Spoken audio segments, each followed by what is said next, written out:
of white noise out there in these kinds of conversations, and people get distracted. You got to look at the core of the company. What is it doing?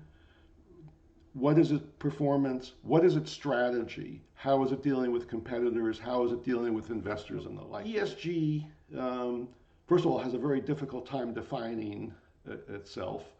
Um, Sometimes the S is lost. The S, frankly, is as important as the E.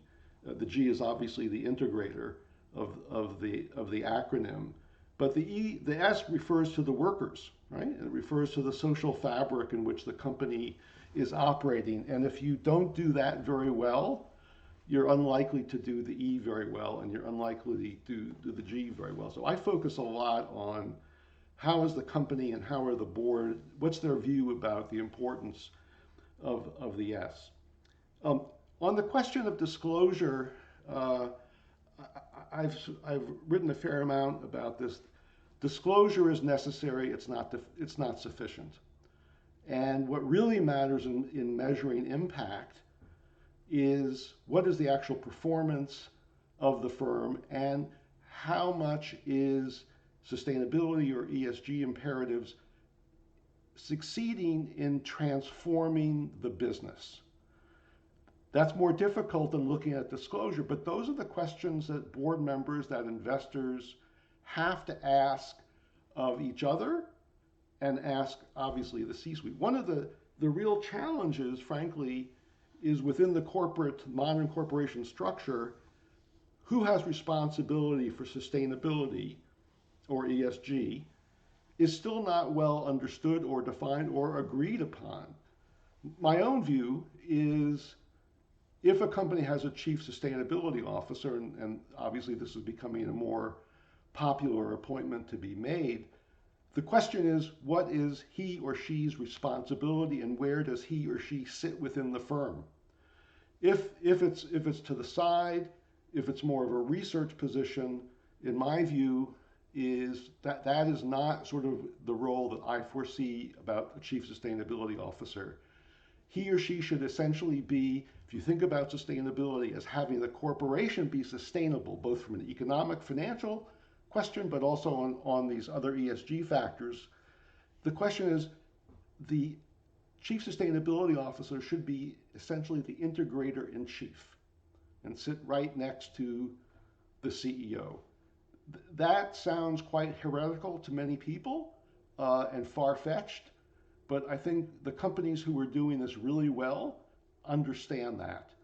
I think another issue is the debate about, or the focus on ESG sees things through the lens of risk. And as I just said about sustainability, I think it's equally, if not more important, about the opportunity set for the company. And so I think, we got to climb a large hill to turn that debate around. We're nowhere near that, but the way I think about it when I speak to shareholders, when I speak to directors, when I speak to C-suites. And so the point that was made earlier, which I fervently believe, about the size of the share of ownership ultimately is insignificant. If you can put together a coherent, compelling argument backed up by data, you will win the debate of the day. And that's why some of these little firms have a lot of impact. And so the question is, how articulate are you? How compelling a case do you have, and how compelling can you articulate it with a lexicon that people will understand? If you start diving into acronyms, you're going to lose a lot of people. If you think about this as an insider conversation, you're going to lose a lot of people. The strategy ought to be how to bring together people who may not fully understand, have doubts about it, and work your wonder. And I find that it sounds very trite, but the intimidation factor is incredible. I've been to a lot of board meetings, both as a board member and as an advisor to board, where an acronym will be said during the board meeting. And frankly, just because of my background being a New Yorker, I'll raise my hand and say, sorry, I didn't understand what that acronym was. And the person addressing the board will explain what it is. After the board meeting, this has happened twice, people come up to me and say, "Thank you so much for asking that." And I say to myself, "Really? What are you doing on this board? Or what are you doing as a shareholder that you don't understand something?" From focusing on a disclosure requirement to how do you transform the business. Again, you've got to believe, and if you don't believe it, there's research to be done, there's questions to be asked about what does sustainability actually mean. Um, Disclosure, ultimately is a rear view mirror exercise. It's the counterpart to financial audits, but it's a rear view mirror exercise. What I worry about and what my clients worry about is what's the prospective lens to bring to bear here? And my concern about the undue attention to disclosure is it's very important, as I say, but it ain't everything. And in fact, as I say, I think it's necessary, but it's not sufficient. So, I think looking at the impact, as people have said, you're not going to get the full impact and the prospective attention paid on disclosure. Let's do that well, great.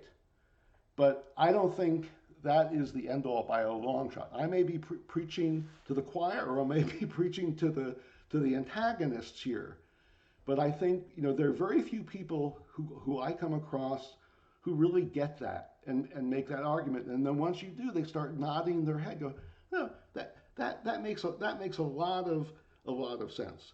So I'll stop there. But those are sort of my views about how to think about ESG and sustainability, whether in the boardroom, whether in the C-suite, or whether as a shareholder, activist or not.